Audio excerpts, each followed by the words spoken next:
Hey guys, welcome on this beautiful Monday. In this episode of Taylor Radio, I'm going to talk about some very controversial subjects. Actually, I'm going to talk about one controversial subject, which is women and having children. And boomers. Are boomer parents responsible for women not having kids? What's going on here? I'm going to go on a bit of a rant today, but it's going to go off of a set of tweets from a very high profile intellectual, part of the intellectual dark web.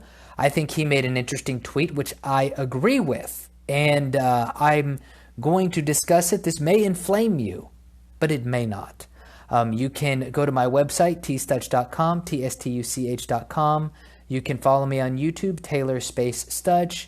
You can send me an email at tayradio1@gmail.com, or you can follow me on the YouTubes, Taylor Space Stutch, Stuch. Thank you and enjoy the episode.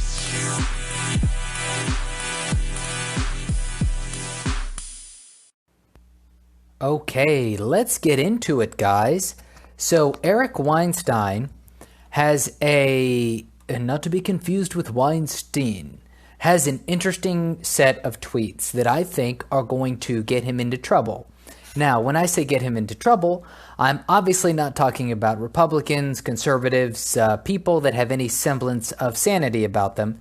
Actually, he's probably going to get hit pretty hard by the left. And I think they're going to come after him really hard after this. So what is it that this harmless Jewish guy, mathematician, what did he say? I'll tell you what he said. He has a tweet that says this: there are an enormous number of young women in their mid-20s to mid-30s who don't appear to be prioritizing motherhood.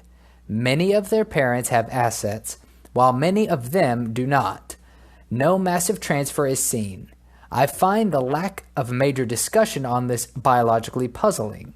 A lot of boomer parents are going to die with hard drives full of photos from tropical getaways and stylish German cars in their driveway, without knowing what it feels like to teach a grandchild how to tie a shoe. Some daughters will inherit tidy sums some point after menopause. This is not true of everyone, of course, but there is something tragic about the core of the me generation, even after a successful rebranding. Great music, though. What a soundtrack. The Big Chill, indeed. So this was a set of 3 tweets, and I want to break this down a little bit. So one, when he says there's an enormous amount of young women in their mid-20s to mid-30s who don't appear to be prioritizing motherhood. So first off, I see this firsthand. I see a lot of this firsthand. So as somebody who is in the dating scene, have gone out with obviously several women in their 20s, and motherhood is definitely not, so there's a couple things there's a couple conversations that I have heard. One is this, it was really interesting. This one girl I went out with for a little bit was talking about how she, if she could find a guy who did not want kids, then she would be totally good with that. Like, that's exactly what she would like. And a previous girlfriend of mine for a long time used to continuously look down on stay-at-home moms, which just blew my fucking mind. Like, that's just strange to me. And like, I've just talked to I've just talked to many women and girls who it's having kids is not a priority now. However, I also anecdotally have family members who tried to have kids when it was too late. And I'm talking about women who either tried to get like treatments, fertility treatments, and or tried to adopt because they waited way too long to have kids, not way too long, just out of the window. And then it was too late, but they were both very career-oriented women. And what's so interesting is that the women in their 20s and 30s I'm not saying every woman needs to have kids. That's obvious, right? If you don't want to have kids, I think that's fine. But I think what I find interesting about this is, so for one, anecdotally, that seems to be true. Also, I mean, there's just so many headlines that tell you that people are having kids later and later. Here's the other thing, though. This is what I think is most interesting, is he says, I find the lack of a major discussion on this biologically puzzling. So I totally agree. The issue is not necessarily that women aren't having kids, or they're not prioritizing motherhood. The issue that I find is that there's not a discussion about it. There's not a real hard discussion of, okay, guys, we've got a situation here, which is you can either just be career focused. Of course, you can do both, and it will definitely be a struggle. But men can't have kids; only women can have kids, and so it's interesting that there's not more conversation, right? There's not more conversation about the trade-offs of working versus raising a family. There's not more conversation about the period of time a woman has to have kids. I dated a woman for a few years that was, I appreciate this about her. She was very cognizant of her fertility window, very, very cognizant. And so it was something that, we were in our mid-20s, so there was no emergency. But at the time she was like, look, and she is like, if, trying to kind of get her life together. And it was basically like, look, I want to have kids, and, I'm on board. It's so funny because I'm the one that actually I didn't talk her into that, but it was when we first started dating, it was like, I was like, for sure, I wanted to have kids. I never put pressure on her, but then eventually for her, it was a big deal that she have her life in order for that reason. We're no longer together. And anyway, the discussion, I think, is severely lacking. And the comments of what he wrote, like I said, I think he's going to get blown up for this pretty heavily, is the comments are really interesting. Somebody commented on there personally, there is a jealousy in many women that make them discourage another woman being happy. I don't know how true that is, but I feel like that is a big deal. So I think that is not talked about enough. So if you find crazy, hardcore, radical feminists, what are some things that you will find? You will find them to have, most of them are physically unattractive, or they are, I want to say mentally unattractive. Their personalities are repugnant. So generally speaking, this is what I've seen. This is my assessment. The ugly women convince pretty women to be like more feminist, just career oriented. If a woman wants to be a stay-at-home mom, she is shamed. Like, regardless of what people say, like, you know what, fuck it, I'm gonna throw it out there. I haven't seen data behind it, but I have heard so many girls my age, I'm 28, a lot of women my age, where they are shamed if they want to, when they were younger, we were in our early 20s, if a girl was like, oh, I want to be a stay-at-home mom, that was looked at as weak, as lazy, as not ambitious enough. Like 100%, I saw that countless times. Now, do I have data to back that up? No. But do I think that is a trend? That's something that you kind of see developing? Yes, absolutely. So you have ugly feminists that have dyed their hair blue that no guy wants, right? No respectable dude wants. And those guys, those women convince the pretty girls to destroy their personalities, like Emma Watson. So Emma Watson put out something not too long ago that said she was in a relationship with herself. And I remember thinking to myself, oh, this is a great example of someone who has been destroyed by feminism. And I've met girls like this as well. You meet pretty girls who are smart, but then their brains are being eaten alive with feminist tropes about men in the patriarchy in society, which makes them undateable. And so you can find like a pretty girl or somebody who's smart, whatever, and then they have a mental block about patriarchy, discrimination against women, and, all this crazy bullshit that's going on. And so the ugly women convince the pretty women to not have kids because they should only focus on career, because that's how you take down the patriarchy, right? Women are not treated equally, so you need to fight for your right in the workplace. Then before you know it, women are 30, 40 years old, and they're like, okay, now I want to have kids. But by that point, it's not necessarily too late, but you're in a rush, okay?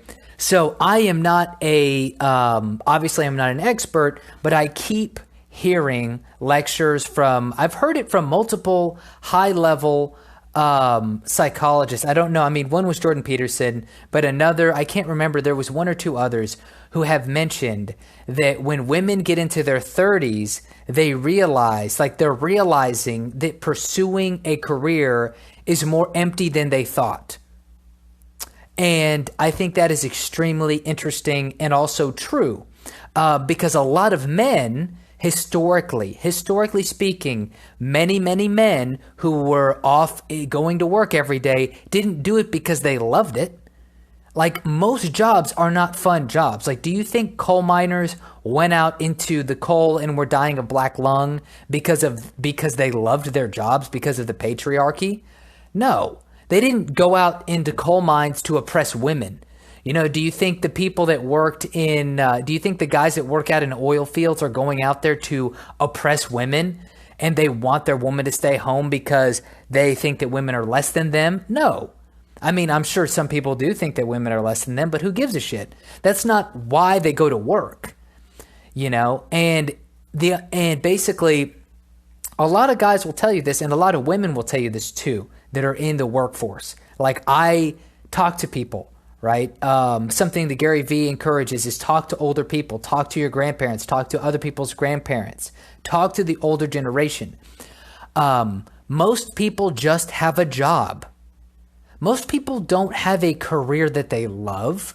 A small, tiny fraction of people have a career they genuinely love. I mean, has anyone checked the depression statistics, right? I mean, I think white women, like 40% of white women above a certain age are on antidepressants of some kind, or like are on 40% of the antidepressants, some crazy statistic. We read about depression all the time in this country. A lot of people are depressed. A lot of people are aimless. A lot of people don't know a purpose in their lives. And probably all those people, or most of those people, have jobs. Okay, a lot of those people are going to have jobs, and a lot of those people are going to be miserable in the jobs that they have. However, a large group of young women have been tricked into believing that just having a career is how you will be satisfied in your life, and that if you don't have a career, you're not going to be satisfied, and you need to be like the men. It's so interesting. I'm going to pause here for a sponsor, and we'll be right back. Hey everybody, do you want to record your own podcast like me? Well, Anchor is a one-stop shop for recording, hosting, and distributing your podcast. Best of all, it's 100% free and ridiculously easy to use. And now, Anchor can match you with great sponsors who want to advertise on your podcast. That means you get paid to podcast right away. In fact, that's what I'm doing right now by reading this ad. That's right, mofos. It's easy. Check it out. So instead of just focusing on women my age, I also want to talk a little bit about the boomers. So Eric Weinstein is referencing boomers. He says a lot of boomer parents are going to die with hard drives full of photos from tropical getaways, stylish German cars in their driveways, without knowing what it feels like to teach a grandchild how to tie a shoe. So this is very interesting. And basically, boomer parents, so the generation, and I love how he talks about the me generation. I totally agree with this. Cernovich has talked about this. Other people have talked about it. How the first real me generation is not millennials and it's not Gen Z. It's the boomers. The boomers are the first real me generation. And this is super interesting because what he's talking about here is how the boomers are not focused on passing on wisdom and knowledge to their kids about, life, about having kids, about grandchildren, things like that. They are focused on themselves. They're focused on their vacations. They're focused on their getaways. They're focused on all their shit. So that is what the boomers are focused on. And as a result of that, many of them are not going to see grandchildren.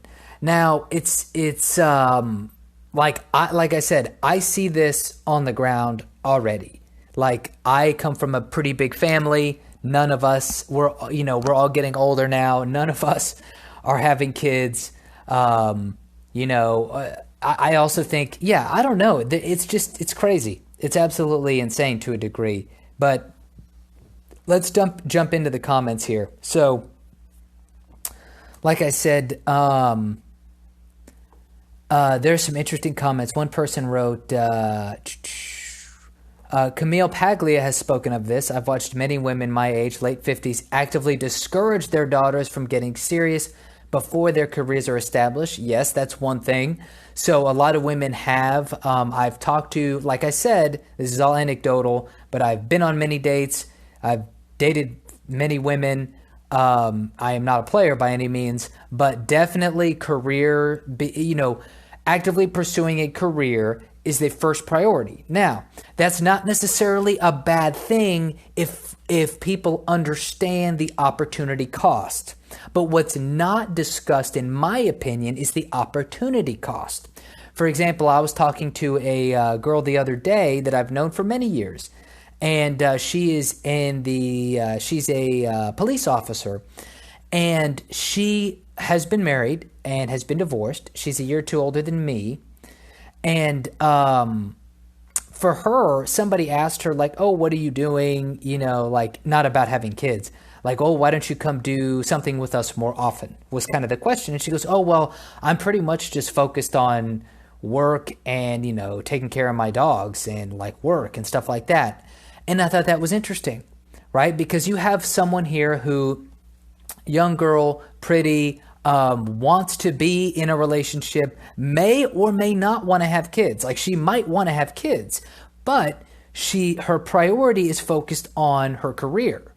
Now, that can be okay, but what happens in 10 years, right? If you continue to stay focused on your career for too long, then you're going to miss out on opportunities to have kids, which for women, that time goes by faster than for men. That's just the bottom line.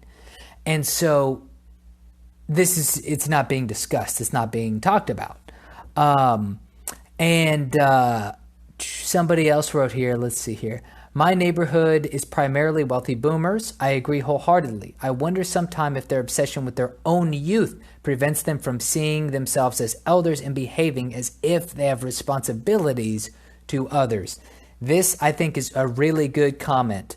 And I can sympathize with it, or I guess I can agree with it, because I have also seen this, right? We see a lot of people in their older age now, because the boomers are now in their 50s, some in their early 60s, are so obsessed with their own youth that they don't see themselves as elders to impart wisdom onto their family, onto their children, and things like that. It's more or less about chasing their own youth, trying to compete with their children.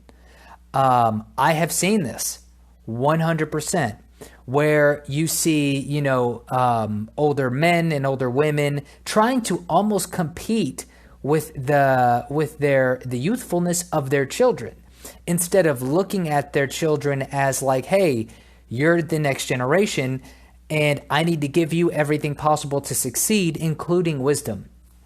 And this brings me back to a quote about Nassim Taleb, where he talked about we have created what is it, old age without wisdom, and he talks about modernity. And I agree with this. And this is, I think, partially, I think, related to the degeneration of authority, how a lot of people don't respect authority nowadays. And I think one reason is it is very hard to respect authority when elders don't act like elders. You know, when people with the knowledge with people that should have wisdom don't have wisdom, it's very difficult to respect those people, you know? And so then it becomes you just respect people for authority's sake. And I think that's very difficult. So, you know, not everyone, like I said, not everyone agrees with this. But somebody wrote, smart people aren't having kids. Life is expensive and we have too many people on the planet already.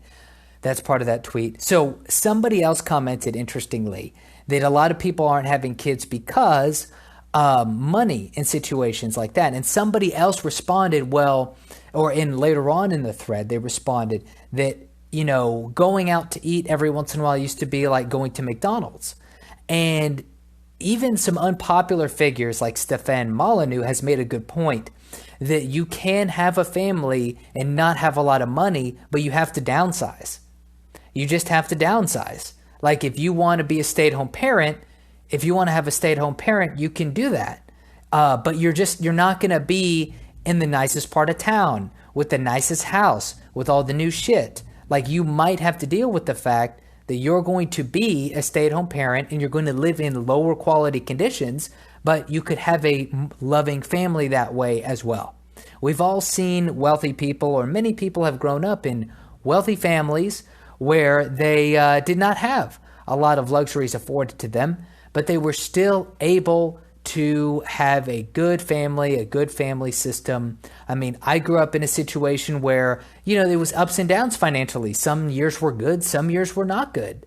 And, you know, like there were plenty of good times to be had. And I also know other families, people who had big families, who did not have a lot of money. My neighbors had 5 kids and they had 2 bedrooms between them. You know, the girls shared a bedroom, the boys shared a bedroom. And it was okay. Like, I mean, yeah, I'm sure they had issues and problems, had a 1-story house between 7 people. And you can make it work. You can make it work. And so the idea that things are too expensive, yes, it's true. Things are very expensive. But also, I think if we downsize, things are more affordable than people are willing to acknowledge, to be honest. So there's that as well. So I think this tweet is going to... here, one more. Somebody wrote, I have 2 sisters in their... I have 2 early 40s sisters-in-laws paying big money to try and get pregnant. It's really sad because the odds are so far against them. Both successful go girl types. And then the guy responds, I've got 5 kids and 4 stepkids, first grandchild on the way. So yes. And then it was funny because the person responded, well, are you a successful go girl type though? So yeah, basically, yeah, this guy was saying that similar to what I've witnessed. Personally, I know people who have done this, who have tried to either adopt or fertility treatments in their 40s, and it didn't work. None of it worked. But they were both very career-oriented. So there's going to be a lot more of this.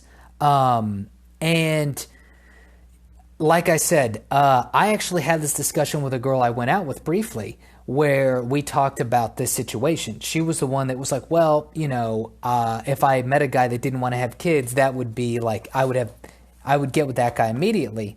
And we talked a bit about feminism.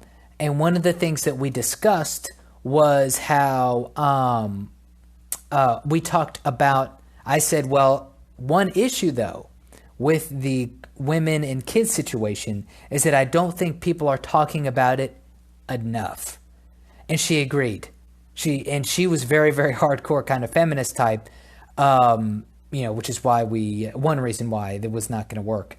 But she agreed on that point, that acknowledged that women it is not discussed enough about the idea about having kids, and the trade-off, right? The trade-off between career and family, and the possibility